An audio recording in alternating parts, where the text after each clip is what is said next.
Wars rarely begin with chaos. They usually begin with structure. Rules harden, positions stabilize, signals get repeated, not because anyone wants conflict, but because systems slowly lose the ability to step backward. Most wars do not start with a single decision. They move forward incrementally, until a moment arrives when slowing down costs more than continuing. That moment is rarely obvious while it's happening. But once it passes, tension behaves differently. It stops being negotiable. It becomes directional. This video explains how systems lose the ability to de-escalate long before anyone chooses war. At first, tension can be useful. It signals disagreement without forcing action. It creates leverage without demanding resolution. In many systems, tension is not failure. It is a tool. This is common in prolonged negotiations, diplomatic standoffs, or unresolved disputes where pressure exists, but time still feels available. Moves remain tentative. Signals are tested. Escalation is delayed because delay is cheap. At this stage, nothing requires resolution, and that flexibility is what keeps tension stable. Over time, unresolved tension begins to stack.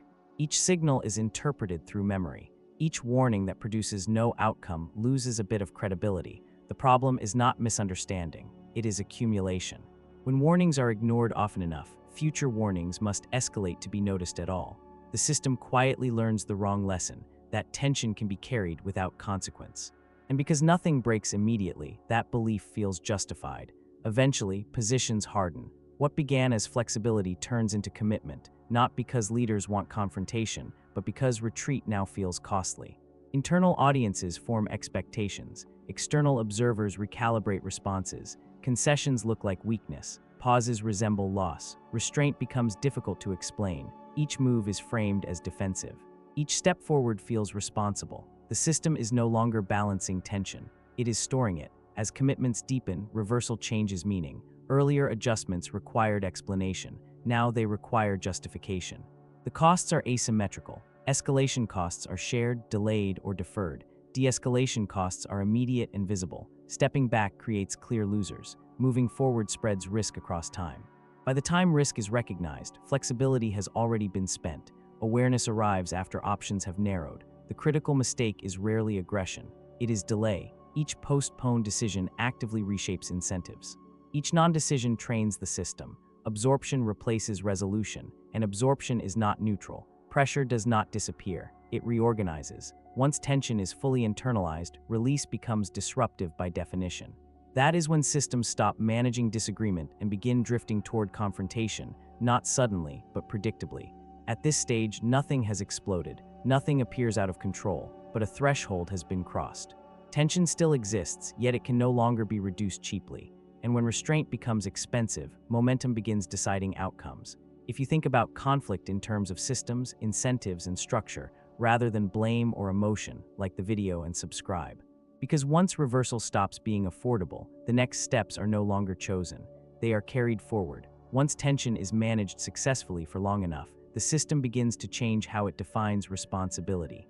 Early on, flexibility mattered most. Pause was useful. Adjustment was affordable. But after repeated success, the logic shifts. Expansion stops being upside. It becomes baseline.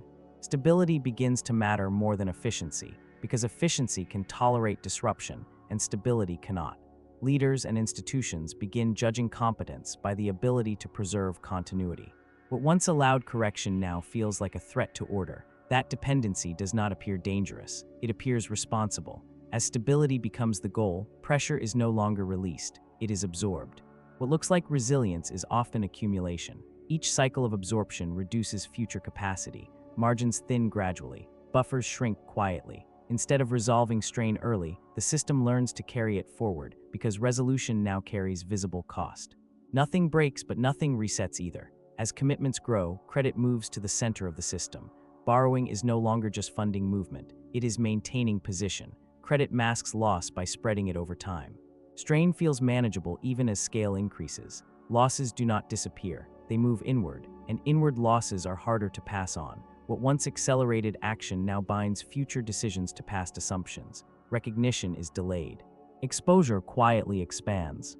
To manage complexity, institutions expand. Rules multiply. Oversight deepens. Procedures formalize. At first, complexity solves coordination.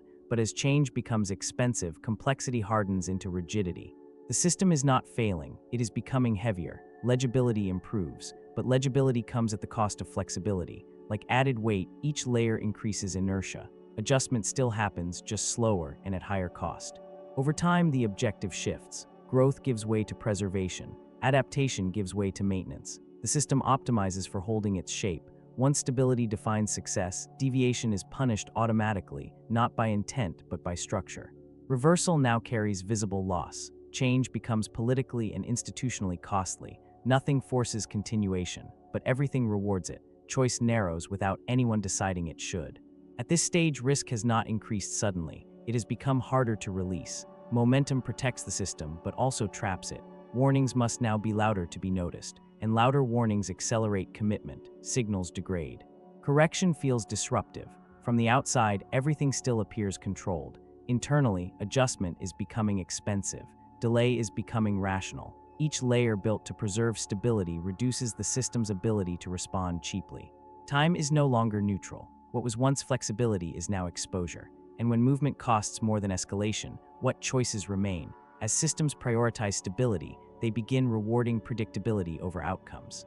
Institutions, evaluators, and decision filters increasingly favor what looks familiar. Nothing is prohibited. Nothing is forbidden. But deviation slowly becomes expensive before results are even known. Choices are judged less by whether they work and more by whether they fit established patterns. Low variance behavior feels safer. Surprise becomes suspect. This does not feel restrictive. It feels responsible. But systems optimized for predictability also narrow perception. They reduce downside and quietly weaken the ability to detect change. Fragility does not announce itself here. It hides behind consistency. As predictability gains value, rules replace judgment. Judgment adapts to conditions. Rules assume conditions remain similar. This substitution scales coordination, but it embeds delay. Lag enters the system quietly, not because information is missing, but because response has become costly. Correction is pushed forward in time. Normal adjustment speed is no longer enough. Once lag is embedded, catching up requires overcorrection. By the time response accelerates, the gap has already widened. Over time, coordination becomes dependence. Participation remains possible, but it becomes conditional. Acting differently is not illegal. It is simply expensive. The system functions best when nothing unexpected happens. As more actors optimize for conformity, alternatives stop forming. Learning capacity shrinks. Exploration gives way to survival. Choice still exists, but only inside narrowing boundaries. As rigidity increases, delay becomes the safest strategy. Early action is punished. Late action feels unavoidable. The cost of change rises faster than the cost of endurance. Waiting looks prudent. Intervening early looks reckless. Each delay shortens the window for cheap correction. Time no longer works for the system. It works against it. What is postponed compounds and returns larger. Rigidity does not affect everyone equally. Those with scale absorb strain longer. Those without it feel pressure sooner. This is not rebellion. It is strain. Exit becomes costly. Compliance becomes safer. Feedback weakens. Signals fade. The system grows quieter, and quiet is misread as health. Reduced resistance is mistaken for reduced risk. Silence is interpreted as success. Blindness deepens.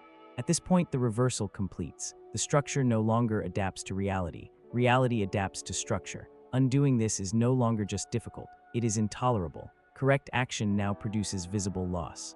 Coordination costs exceed tolerance. Even recognizing the problem no longer lowers the price of response. Awareness arrives after flexibility is gone. The mechanisms that once made coordination cheap now make adjustment costly. Pressure is no longer external. It is internalized. What feels like control is often commitment. And once stopping feels risky, momentum begins governing outcomes. Decision makers no longer choose direction.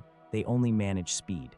At a certain point, the system crosses a threshold. Earlier adjustments were optional. They carried cost, but they were survivable. Now adjustment demands visible sacrifice. Stepping back no longer threatens strategy. It threatens legitimacy. Leaders are no longer defending direction. They are defending credibility, cohesion, and internal order. This is not denial. It is arithmetic.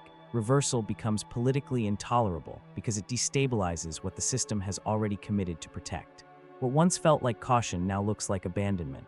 Continuation becomes the least damaging option, not because it is correct, but because every alternative appears worse.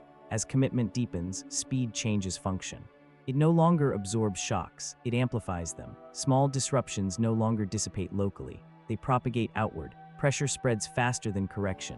Reaction always lags transmission. Each response must now overcompensate to achieve the same stabilizing effect. Proportional response no longer works. The system moves faster than it can evaluate consequences. Momentum replaces deliberation. What once protected stability now accelerates escalation. Institutions do not fail suddenly. They optimize faithfully. They respond to incentives, not foresight. Familiar metrics still look reassuring. Processes still appear functional, but those indicators lag reality. Warning signals are structurally discounted because they conflict with what the system has learned to reward. Stability delays cost, but delay magnifies it. Confidence persists longer than accuracy. By the time misalignment becomes undeniable, the window for gradual correction has already closed. At this stage, trade-offs stop feeling like choices. Durability protects the present, but quietly narrows the future. The larger the system becomes, the harder correction grows. Strength accumulates, while room to maneuver disappears. This does not mean the strategy was wrong. It worked exceptionally well, but durability magnifies the radius of failure when change finally arrives. What once reduced volatility now concentrates it at scale. As systems grow more interdependent, movement becomes collective. No actor can move alone without absorbing disproportionate loss. First movers pay visibly. Late movers are protected, so everyone waits. Waiting is not negligence. It is mutual restraint and mutual paralysis. Everyone knows delay is dangerous, but moving alone is worse. Inaction becomes the safest response in a system that no longer tolerates deviation. This is why turning points rarely feel like moments. They are conditions. Pressure does not suddenly appear. It moves inward, accumulates, and waits. By the time adjustment feels urgent, continuation is already cheaper. Even correct decisions now destabilize the system. Accuracy no longer restores control. Flexibility was spent before awareness arrived. This is not about one conflict or one failure of judgment. It is a sequence. Tension is stabilized. Stability becomes commitment. Commitment generates momentum. Momentum removes choice. What looks like caution is structure doing exactly what it was built to do. Preserving order in the present, even as it reshapes the future. Wars rarely begin with chaos. They begin when systems lose the ability to step back safely. If you think about conflict in terms of thresholds, constraints, and momentum, rather than headlines or intent, this work is meant for you. Like the video, subscribe, and keep sharpening the habit of recognizing turning points before they announce themselves, because history rarely forces decisions all at once. It removes alternatives first and lets momentum decide the rest.